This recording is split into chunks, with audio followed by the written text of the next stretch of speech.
Bien, señores, buenos días, pueblo dominicano. Buenos días, nación. Buenos días, mundo. A través de la red.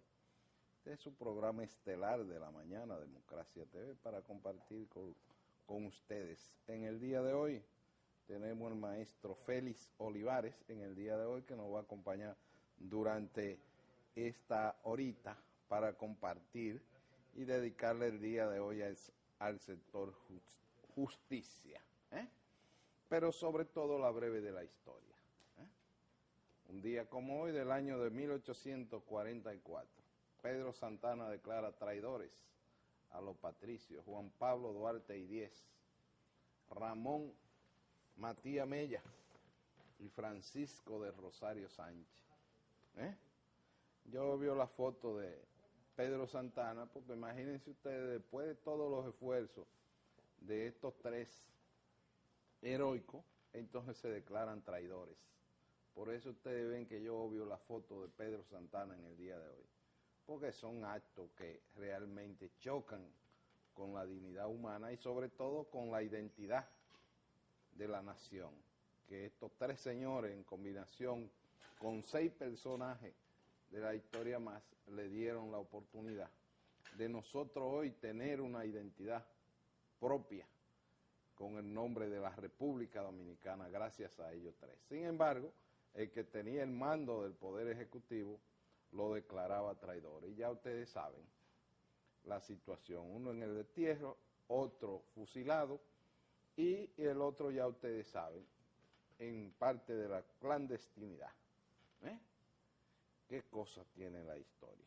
Y entonces, también en el año de 1791, Toussaint Louverture empieza su lucha por la libertad de los esclavos en América, porque de ahí parte todo. Este señor, este guerrero haitiano, empieza a librar su lucha por la libertad de la esclavitud y la abolición, que luego se logra en el 1804 con la liberación de Haití, de lo cual es el de sus propulsores, junto con Dessalines y cada uno de los actores de ese pueblo heroico de Haití, sobre todo la parte de Cabo Haitiano y la parte de Puerto Príncipe, o sea, el norte y el sur, pero sobre todo la parte de Cabo Haitiano, que en esa época era la Gran Petit, la ciudad o la pequeña París, como se le llamaba en América, a Cabo Haitiano. Eso para el recuerdo de la historia, que es digno de recordar un día como hoy. Entonces hoy vamos a obviar las cuestiones de los periódicos para concentrarnos en lo que es el sector justicia, para lo cual hemos invitado al profesor, al maestro Félix Damián Olivares, que estará compartiendo con nosotros este tema central del día de hoy, que uno ve que sigue el escándalo en Puerto Plata, sigue el escándalo con los jueces renunciando porque no ganan dinero, y es lógico, señores. Ustedes saben de que lo que es un juez de paz ganar 60,000 pesos, o un juez de primera instancia de que 80,000 o 70,000 pesos, yo no sé cuánto gana, pero de eso no hablará el primo hoy, que conoce bien ese aspecto que tiene que ver con el aspecto de los salarios, también con el aspecto de lo académico y el aspecto del escalafón, porque ustedes saben que ahora se llama Consejo del Poder Judicial. Lo cierto es que la justicia siempre es a la que todos los años se le quita más fondos para poder lograr sus programas en el ámbito justicia. Y ustedes saben que la justicia supuestamente es gratis, entre comillas, pero imagínense ustedes cómo vive un juez con 80,000 pesos, pagando 20,000 pesos de apartamento, porque no le dan un apartamento, el INVI no lo entra a los jueces. Entonces estas mujeres y estos hombres que se dedican a la justicia, con 80,000 pesos tiene que pagar los colegios, la universidad, los 3 hijos, porque no le dan universidad gratis ni colegio gratis. La Suprema no tiene fondos para pagar eso. Tampoco le dan carro, no le dan vehículos, tampoco le dan seguridad. Y si usted tiene un seguridad que lo que gana es 6,000 pesos, a usted le rompe el alma saber que usted 25 cobra 80,000 pesos y el otro cobra 6,000 pesos. Hay que darle algo a ese policía para que no lo ejecute a usted mismo, porque también tiene 3 muchachos. Entonces yo quise invitar hoy a Félix porque esto está colmando los grandes titulares de los periódicos y no sale del tapete, porque es que han renunciado en los últimos días 7 jueces que habían dedicado su vida al ejercicio de lo que es la carrera de la judicatura. Entonces eso da pena después del Estado también hacer grandes inversiones, que los jueces tengan que renunciar porque el salario que ganan, no pueden sacar unas vacaciones para irse a un resort, porque un resort también vale 20,000 pesos, 2 noches. Y eso si nada más van los 2 cabecillas, porque si va la familia, ya ustedes saben. Entonces, yo decía ayer que un policía en Estados Unidos gana alrededor de $65,000, pero los jueces aquí ganan alrededor de 24,000 en el año entero. Entonces no pueden coger 10 días de vacaciones. ¿Para dónde? Bueno, pueden ir a Nueva York, donde un hermano o un primo, pues no pueden pagar un hotel, porque un hotel en Nueva York cuesta $300 una noche, y si en New Jersey 150, ¿verdad? Regularcito. Pero hay que irse para New Jersey, para Pensilvania, o a la afuera de los estados, sobre todo de Nueva York. Entonces, todas esas son de las cosas que vamos a darle este turno al magíster, que tiene mucho conocimiento. Ustedes saben que fue también un jefe de alto nivel, sobre todo de Finjus también, que conoce de eso, es actor de este sistema. O sea, Félix Olivares es el hombre que tiene para siempre en la historia el aspecto de la justicia, sobre todo el ámbito penal, ¿verdad? Y que maneja todos los temas. Así que, primo, el güiro es suyo. Explíquenos esta cuestión de este lío de la justicia. Buenos días, doctor Diomedes Olivares y querido y apreciado primo. Poniéndonos, digamos, haciendo una retrospectiva, una visión, yo diría desde el año 85 a la época. Yo recuerdo que en ocasión de la juramentación de la primera directiva de la Asociación de Estudiantes de Derecho de la Universidad Católica Madre y Maestra, a principios del año, finales del 84, principios del 85, el doctor Manuel Vergés Chupani, el doctor Vergés Chupani, decía que el país estaba listo para iniciar la carrera judicial. Estamos hablando del presidente de la Suprema de ese entonces. De ese entonces. Lo cierto es que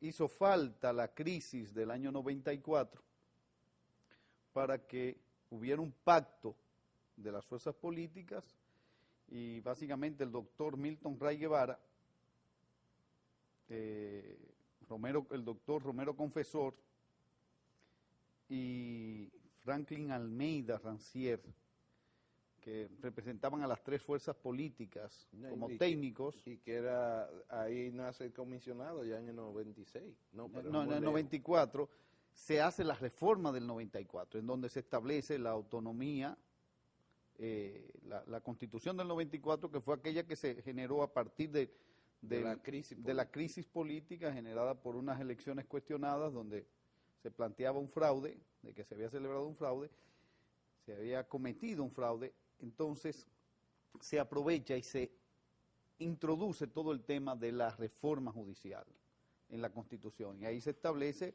la independencia del Poder Judicial, la autonomía presupuestaria y financiera del Poder Judicial, y dentro de ello todo el tema del sistema de carrera y la inamovilidad judicial. Todos conocemos la historia reciente, todos sabemos los pasos que se dieron a partir de 1997 con la selección de la Suprema presidida por el magistrado Jorge A. Subero Isa, quien de hecho tuvo el mérito como gerente en el Poder Judicial de impulsar esos cambios y de ejercer el primer derecho o la primera obligación de un juez supremo, que fue la de ser ingrato con quien lo nombró. Es decir, vamos a estar claros, porque históricamente el doctor Jorge A. Subero Isa fue el candidato que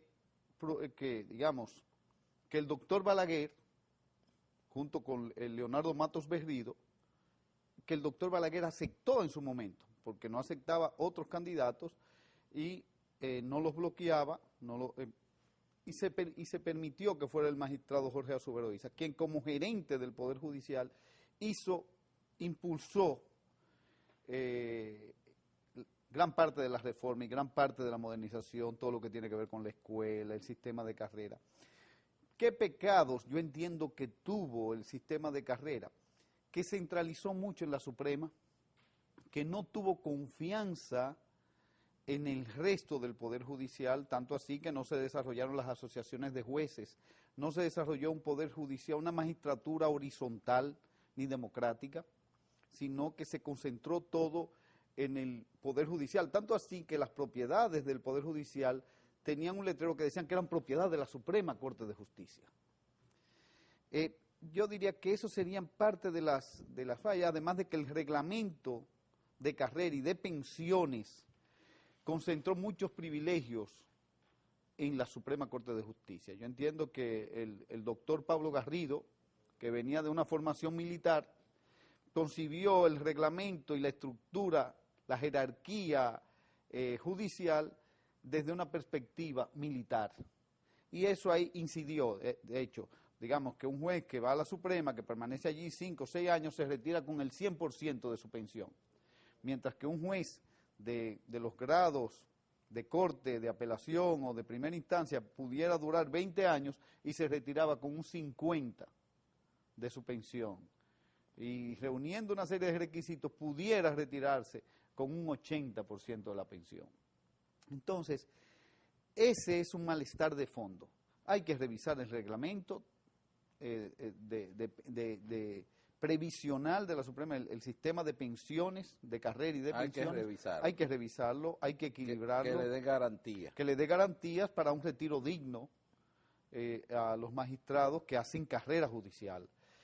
Tenemos que decir, y es mi apreciación, que el sistema de carrera completo, digamos, escuela, sistema de ascenso, escalafón, etcétera, etcétera, promoción en la carrera, tiene sus méritos, pero también tiene sus limitaciones. Y eso ha venido agravándose. Ahora con el Consejo del Poder Judicial, el concepto de inamovilidad prácticamente no existe. Es decir, el Consejo del Poder Judicial, de manera inopinada, sin nadie estarlo pidiendo, ni mucho menos, ni sugiriendo, traslada a jueces y a juezas de un lugar a otro sin pedirle su opinión, ni siquiera su consejo. Por ejemplo, hemos conocido de casos de jueces o juezas de control y garantías que la han mandado a la jurisdicción de niños, niñas y adolescentes. Lo han denigrado. Los han denigrado, digamos, y más que denigrado, no es que haya diferencia en cuanto a la importancia de la función, pero es que la función de niñas, niñas y adolescentes requiere una especialidad. Para el derecho juvenil, el derecho infanto-juvenil tiene su especialidad. Lo mismo ha ocurrido en casos de jueces y juezas especializados en la materia contenciosa, tributaria y administrativa, que ha sido, después de 20 años, de 15 o 20 años en esa jurisdicción. O sea, que tienen un máster en esa área. Amplios conocimientos, sí, correcto, todo un entrenamiento. Y, por ejemplo, ahí está el caso de la magistrada de Moya Cúnjar, que fue trasladada a la jurisdicción civil, de manera inopinada. Lo mismo ocurre con el magistrado Rafael Ciprián, que gracias a Dios tiene una visión macro del derecho, No, conoce todo. conoce todo, el derecho constitucional, el preparado para derecho todo. inmobiliario, el derecho civil, Conoce todo. y ahora en el administrativo lo trasladan de la jurisdicción. Un juez, digamos, con calificaciones de juez para Supremo, de manera inopinada, también es trasladado a la jurisdicción contenciosa tributaria administrativa. Y así se repiten muchísimos casos. Y ese magistrado, perdón, Félix, se ve como un símbolo, pero en el área de tierra. Por ejemplo, ese caso. Correcto, que tenía ya digamos, sus mejores años en esa área, o del constitucional, porque el magistrado Ciprián, valga decir, recordemos que fue a quien se le quiso aplicar la ley Mordaza en la gestión del magistrado Subero Isa, porque se permitió criticar fallos desde el punto de vista académico en una columna que él tiene hace más de 20 o 30 años. En el Nacional. Quinta Esencia. Sí. Y en aquel momento yo recuerdo que él escribió un artículo que decía, bueno, primero ciudadano, después abogado y por último juez. Exacto. Es decir, que la condición de juez no debe privar, aunque usted no pueda dar consultas privadas sobre un litigio, eso no le quita a usted la facultad de opinar académicamente sobre diferentes temas jurídicos. Y él reivindicó, pasó el vendaval, pasó todo, probablemente eso haya tenido sus costos. Pero lo cierto es que hay un determinado malestar. Yo entiendo que en el proceso recién pasado y fruto del pacto de las llamadas corbatas azules, en aquel entonces, hubo, hay que decirlo, y es normal que ocurra porque siempre las elecciones de las Supremas son a partir de pactos, pero tiene que darse ciertos criterios. Hubo muchas expectativas que quedaron defraudadas. Yo creo que el malestar de fondo, más que económico, más que el meramente económico, es un malestar de que hubo muchos magistrados y jueces que entendieron que las evaluaciones que hizo el Consejo Nacional de la Magistratura en la última selección no fueron necesariamente fruto, digamos, de las evaluaciones que se hicieron allí, ni de la evaluación de antecedentes, claro que sí. Yo entiendo que muchos de esas jóvenes generaciones que le dieron lo mejor a la justicia o que le han venido dando lo mejor a la justicia, que no hubo, y mire que no le estoy restando mérito a ninguno de los que están en las posiciones, pudiera ser que uno critique básicamente a los que no vienen de dentro del Poder Judicial, sino que vinieron del ámbito del Ministerio Público o que vienen del ámbito meramente político, que coparon espacios, digamos, que correspondían a los magistrados de carrera. Pero yo puedo decir de manera muy concreta que eso generó un malestar entre muchos de los que aspiraron a las altas cortes. Eso generó un malestar, y si a ese malestar usted le agrega 7 o 6 años sin incentivos económicos, sin una adaptación al nivel de inflación que hemos tenido, yo creo que eso va a explica mucho de lo que hoy estamos cosechando, de lo que hoy estamos viendo. Vamos a pedirle una breve interrupción al maestro Félix Damián Olivares Grullón, que como analista, ¿verdad?, de estos temas que tienen que ver con la justicia, pues es un maestro. Entonces es un toque de queda, pero yo quiero pedirle un minutito nada más para irnos a una breve pausa, señor director, y luego continuamos.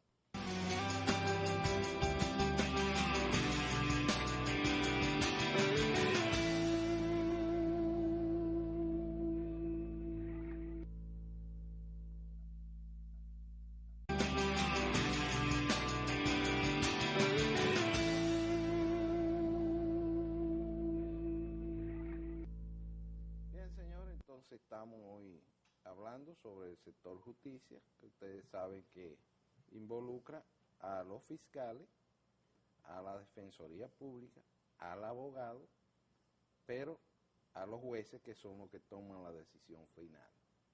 Entonces, estamos conversando con el maestro Félix Damián Olivares Grullón, que fue uno de los creadores de estos nuevos sistemas, sobre todo de implementación del 2004 para acá, y que ya el ámbito del procedimiento penal, pues ya ha hecho parte de la historia, uno en favor y otro en contra. Sin embargo, como el tema central está en la renuncia de los jueces, ¿usted cree, maestro, que muchos de estos jueces se han sentido burlados entonces? Yo creo que lo que se ha producido es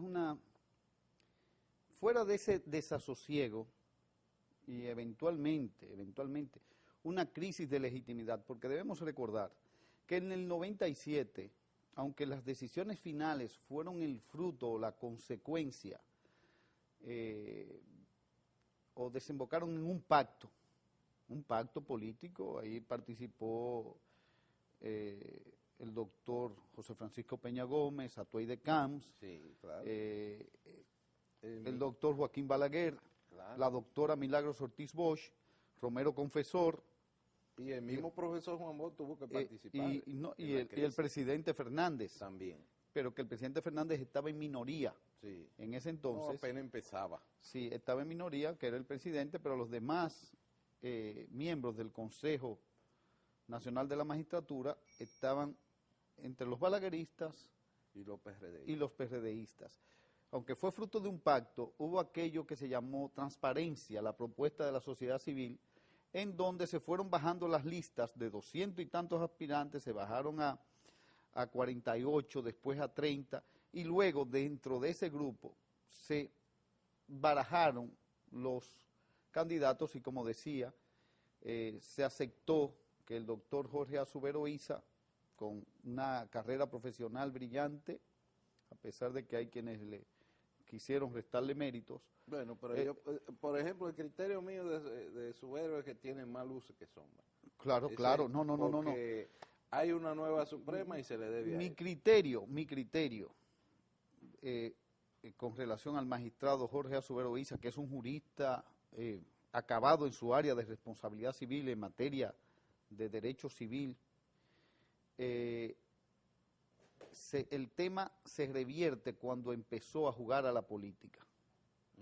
Y empezó a jugar a la política ya en la administración, en la presidencia del ingeniero Hipólito Mejía, que como tal, pero no fue dañino, digamos, porque el ingeniero Rafael Hipólito Mejía Domínguez tenía un compromiso con el doctor Balaguer, que era nombrar al doctor Romero Confesor. Sí.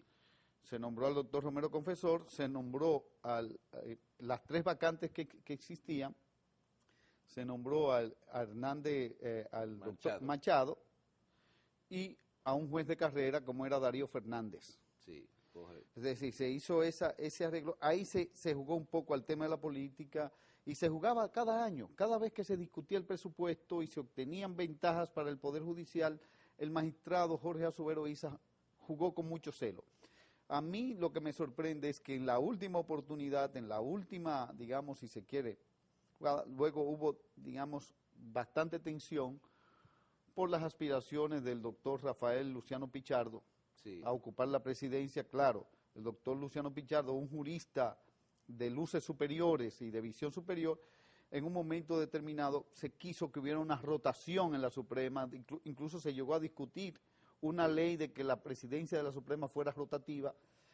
Recordemos que el doctor Jorge Azubero Isa publicó apresuradamente un libro en el Banco Central para oponerse a esos aprestos y dijo claramente que él no iba a empollar huevos. Es decir, y usó a modo de parábola aquello de un gallo que después de haber ganado miles de lides y de peleas, después lo usaron de mona y lo usaron para empollar huevos. Y él dijo, yo no me voy a empollar huevos, es decir, yo soy presidente de la Suprema o me voy del Poder Judicial. De ahí que a mí me resultara, digamos, sorprendente que viendo el doctor Jorge Azubero, que el profesor Marianito Germán fue a evaluarse, con claras indicaciones y propósitos del presidente Leonel Fernández, yo no entiendo cómo él pensó que lo iban a dejar de presidente. Y todos conocemos lo que fue esa noche. Ahí hubo una mala jugada. Esa noche, un error de cálculo, pero en sentido general, la administración del magistrado Jorge Azubero fue bastante luminosa, excelente, y va a estar inscrita en los anales de la historia como el gran gerente de la reforma judicial. ¿Qué ocurre? Hoy un periódico trae la crónica de los fondos. El presidente Danilo Medina Sánchez, según ha revelado el magistrado Mariano Germán Mejía, habría autorizado o le habría prometido que en el presupuesto suplementario le proveería los fondos al Poder Judicial. Se recuerda que el 77% digamos, de los funcionarios y empleados del Poder Judicial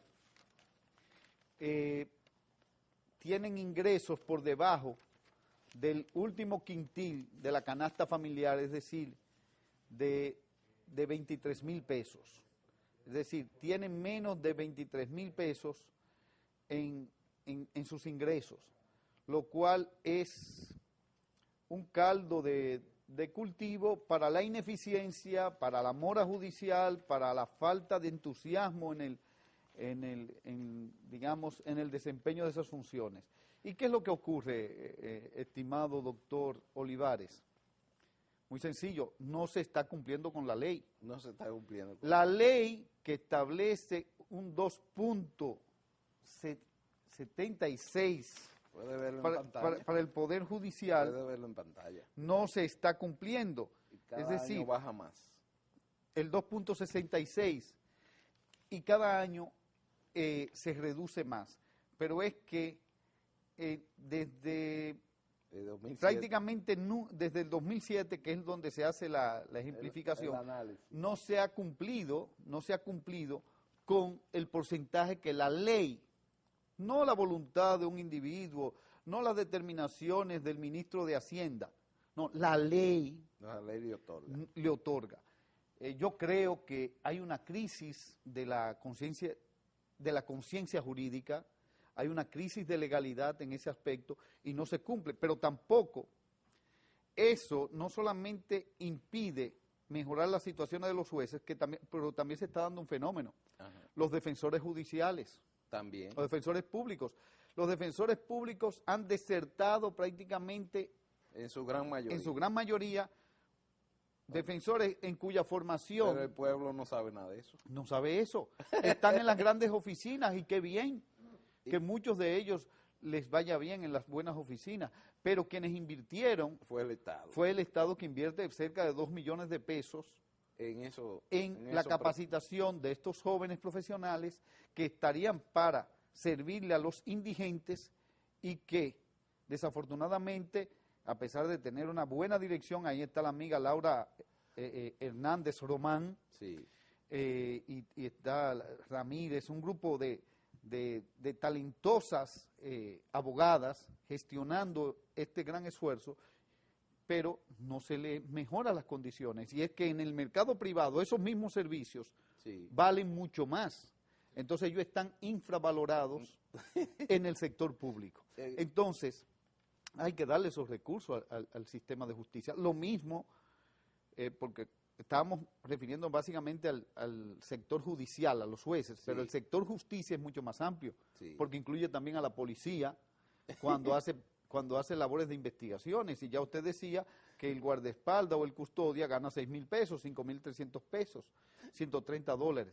Nosotros tenemos que hacer un reajuste serio en el área del sector justicia, desde los alguaciles de estrado, desde el personal, desde el mensajero, salario de miseria, desde la secretaria, hasta los jueces de la Suprema Corte de Justicia. Pero hay que decir también que no es solamente el salario, hay que crear las condiciones sociales de trabajo, de desempeño, condiciones sociales, laborales, que permitan el reconocimiento por méritos, por calidad, el sistema de promoción. El Consejo del Poder Judicial tiene que dejar las prácticas abusivas de los traslados inopinados. ¿Por qué? Porque la inamovilidad horizontal implica que usted no pueda ser trasladado de su lugar, de su sede, sin su consentimiento. ¿Por qué? Porque el traslado siempre se ha utilizado como un castigo, sí, claro, por conveniencia en el servicio, sí, se decía en la era, en la tiranía trujillista. Y que se sigue usando todavía. Y que se sigue usando, por conveniencia en el servicio. Y eso no es así, porque imagínense, el traslado suyo de un lugar a otro implica un trastorno, porque a veces esos jueces son los que llevan a sus hijos al colegio. Sí. Y eso le implica una logística y toda una serie de situaciones. Pero lo que es más, usted tener que estudiar y especializarse en una materia que usted no trabaja. Sí. O sea, si hay razones para separarlo, porque hay corrupción, porque hágalo, pero no traslade de manera inopinada a los jueces.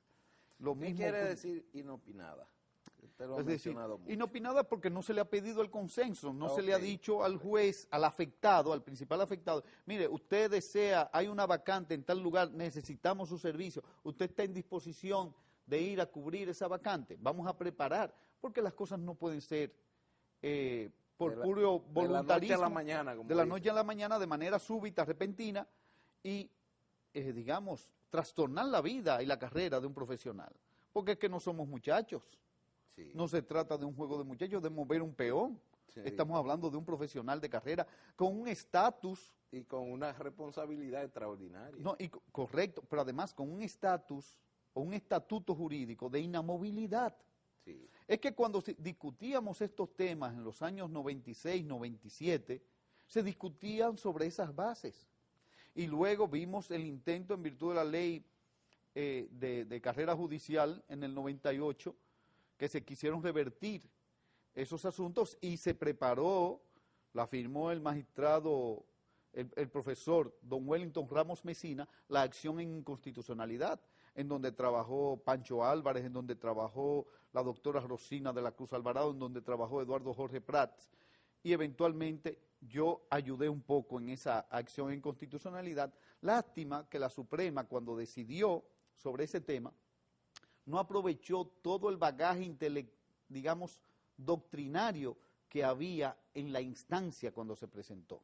Okay. Y por eso mucha gente dice, no, que legislaron a su propio favor. No, legislaron a favor de la Constitución, decidieron a favor de lo que decía la norma constitucional. Y si nosotros aspiramos a vivir en una democracia, no solamente en televisión, sino un Estado social y democrático de derecho, tenemos que empezar por respetar la Constitución.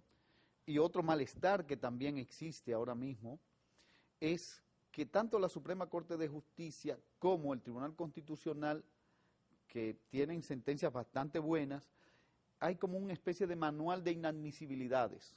No me diga. Claro, ahí se rechazó la querella de Marcos Martínez en la Suprema, el magistrado Fran Soto la rechazó porque supuestamente el artículo 85 dice que él no tiene calidad, y eso es falso. En materia de crímenes imputados a funcionarios públicos o por violaciones de derechos humanos, la norma procesal es amplísima. Toda persona puede querellarse. Cuando se trata contra un funcionario público, no se requiere el daño actual directo, sino que todos somos afectados. Cuando es un funcionario público, entonces ese criterio, independientemente del caso que sea, independientemente de que el caso afecte a nuestra querida prima Margarita, la doctora Margarita Cedeño de Fernández, quien es apellido Lizardo Olivares, su madre es Olivares también, primo, no usted no lo sabía, sí. Doña Albertina Olivares Mencosme. No me diga. Sí, o sea que es prima suya.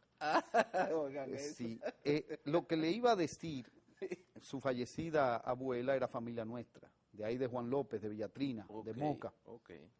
lo que le iba a decir... Por eso es que es tan bella la esposa Sí. del presidente Fernández. Sí, lo que le iba a decir, independientemente del caso, no es cierto que en materia de querellamiento contra funcionarios públicos o por violaciones de los derechos humanos haya que haber sufrido un daño directo y actual, sino que toda persona está legitimada para presentar las querellas. Incluso un extranjero en materia de derechos humanos puede presentar un querellamiento. Y eso es una doctrina que existe también en Francia. ¿O acaso no nos acordamos de la denuncia querella del doctor Marino Vinicio Castillo en aquellos años? Sí, contra Jorge Blanco. Con una norma que no lo preveía. Sí. Porque antes el artículo 1 y el artículo 3 del Código de Instrucción Criminal no lo preveía. Claro, ya en Francia sí está previsto con las modificaciones al Código de Procedimiento Criminal, de Instrucción Criminal, está previsto. Y el nuevo Código Procesal Penal también lo prevé. De manera que esa es una interpretación contra ley. Yo creo que todo el sector justicia, todos los temas, que hay que ponerle atención a los temas de la ley orgánica del Ministerio Público, que se le quieren llevar varias porciones en la modificación de la ley orgánica de la Policía Nacional, la ley orgánica de las fuerzas de defensa, sí, todo esto. De la fuerza de defensa, ¿qué se va a llamar? Claro, la fuerza de defensa. Todos estos temas no se puede dejar solo al senador Julio César Valentín. Hay que trabajar con el senador Julio César Valentín y con todos los sectores que quieren deslindar claramente lo que es defensa de lo que es seguridad ciudadana. Hay que impulsar los esfuerzos de Manuel Elpidio. En eso de la seguridad ciudadana, los salarios van a ser por lo menos de 30,000, ¿verdad? Porque ahora lo de 5,300. Yo entiendo que tiene que equipararse a lo que es en la región. O sea, el salario de un policía, el salario básico de un agente de policía no debe ser inferior a $600. Estamos hablando de 24,000, 25,000 pesos, sí, que es el promedio en la región. Ustedes buscan países con presupuestos más bajos que el de nosotros y tienen esos salarios, pero además todos los suplementos, todo el equipamiento, condiciones sociales de trabajo, garantías para los hijos, garantías. Es decir, que nuestros funcionarios tengan las condiciones para ser admirados y respetados y no que corramos el riesgo de ver lo que estamos viendo a diario, de un tiempo a esta parte, que lo vemos en Bonao, que lo vemos en Puerto Plata, que lo vemos en tal sitio, que nuestros ciudadanos temen. Nuestros militares se ven involucrados en problemas de tener que echar mano para poder sobrevivir. Para poder sobrevivir. Eso hay que acabarlo. Sin justificarlo, pero sí explicándonos la situación. Sí. Eso es lo que quería señalar. Primo, como nada más nos hemos circunscrito en el aspecto de los jueces y ahora tocamos un poco lo de la Fuerza Armada y la Policía, lo del Ministerio Público. A mí me dicen que eso es caótico también. Mire, yo entiendo que con los programas iniciales de formación y los esfuerzos de la Escuela Nacional del Ministerio Público, que usted estuvo involucrado en un principio, sí, claro. Recordaremos en el Ateneo cuando se empezó, sí, con un grupo, el Ateneo Dominicano, sí. Se empezó a formar y luego que ahí en donde funcionaba el Instituto Nacional del Algodón, ese local se consiguió y se habilitó. Lo habilitó la Procuraduría General de la República en aquel entonces, sí, y el PARME, donde nosotros nos encontrábamos. Sí. El Ministerio Público, a pesar de la rigurosidad con que la escuela se esforzó y se hicieron, quedaron elementos de la política partidaria. O sea, han quedado elementos de la política partidaria. El buen amigo Francisco Domínguez Brito, yo entiendo que muchas de sus decisiones, fuera de su formación humanística, pero al mismo tiempo conservadora en algunos ámbitos, es política también. Es política y lanza una señal, es decir, este no es una época para un ministerio público de mediatintas o de limitaciones, porque en gran parte se le imputa al presidente Danilo Medina Sánchez que no tira piedra hacia atrás o que no quiere ver sangre, como él habría dicho, que no retomen la... Digo, pero a quien le corresponde hacer eso es al Ministerio Público. Es decir, es al buen amigo Francisco Domínguez Brito, es a la amiga Laura Guerrero Pelletier, es a los fiscales titulares de cada provincia, de cada distrito judicial, a quienes les corresponde investigar en su ámbito y cumplir de manera histórica con su obligación de perseguir la corrupción y de perseguir el crimen organizado. No podemos seguir viviendo en una sociedad de mafias y privilegios. Cierto que la trata de personas, que el proxenetismo, que la esclavización de los niños, niñas y adolescentes son temas trascendentales, lo mismo que la trata de personas, pero hay que hacer esfuerzos en esos ámbitos. Entonces, el Ministerio Público tiene que ser objetivo e iniciar, digamos, y articular sus propios dispositivos de investigación. A mí me gustaría ver al buen amigo Bolívar Sánchez dirigiendo una especie de FBI al interior del Ministerio Público.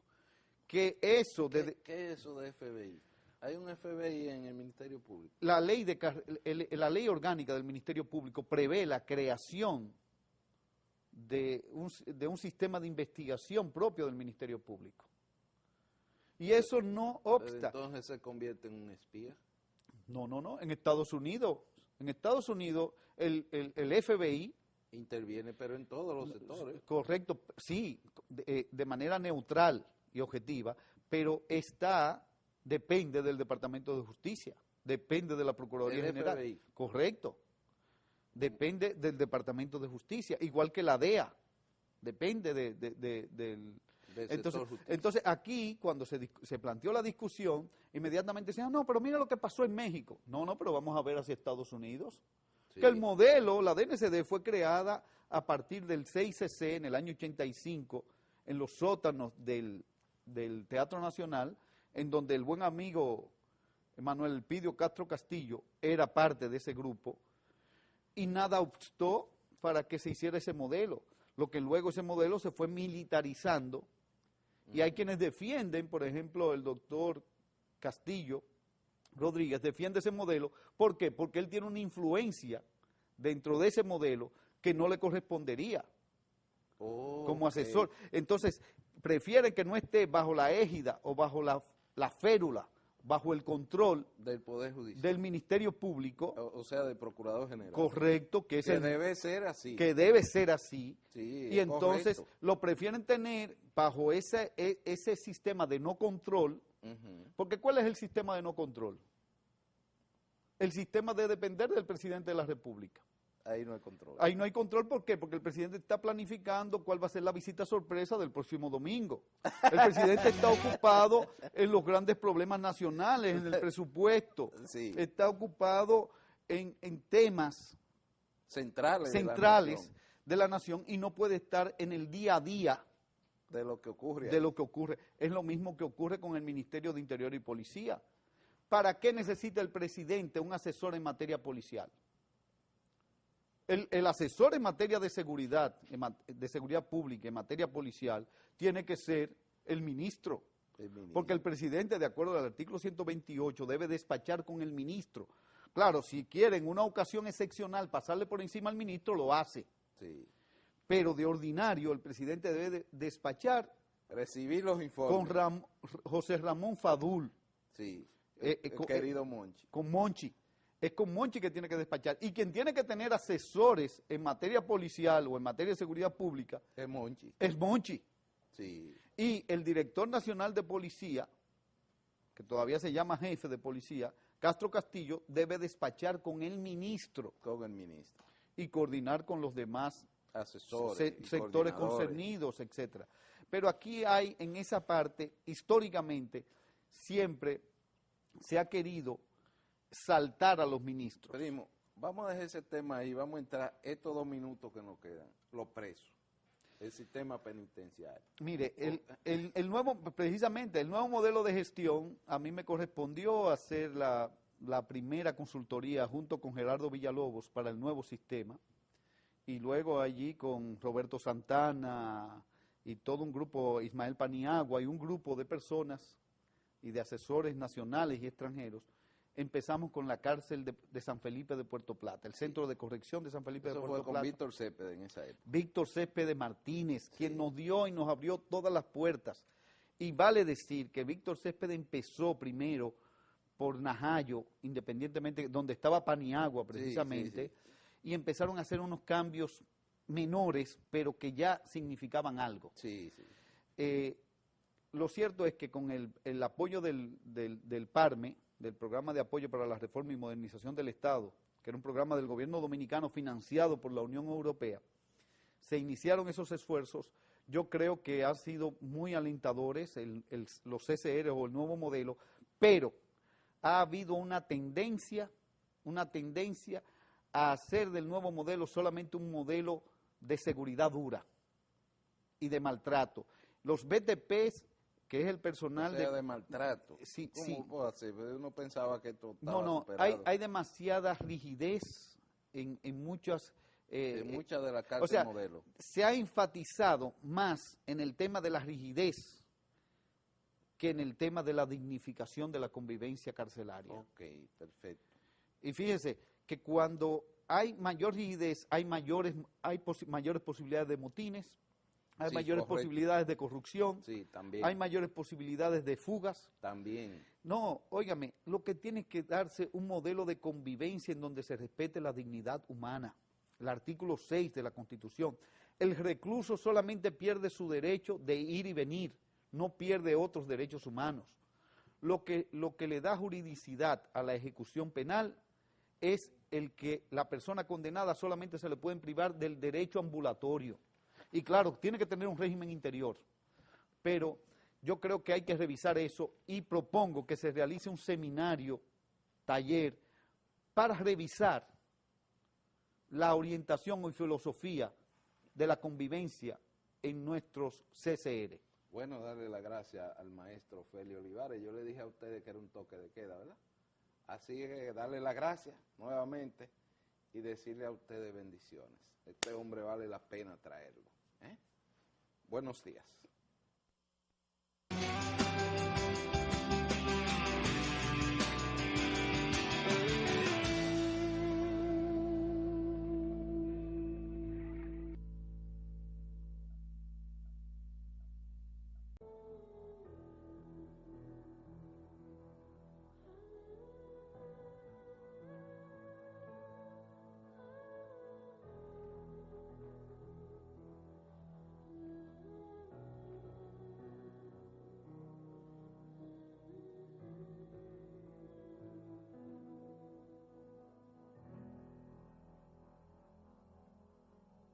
Hey, ahora puedes hablar con nosotros a través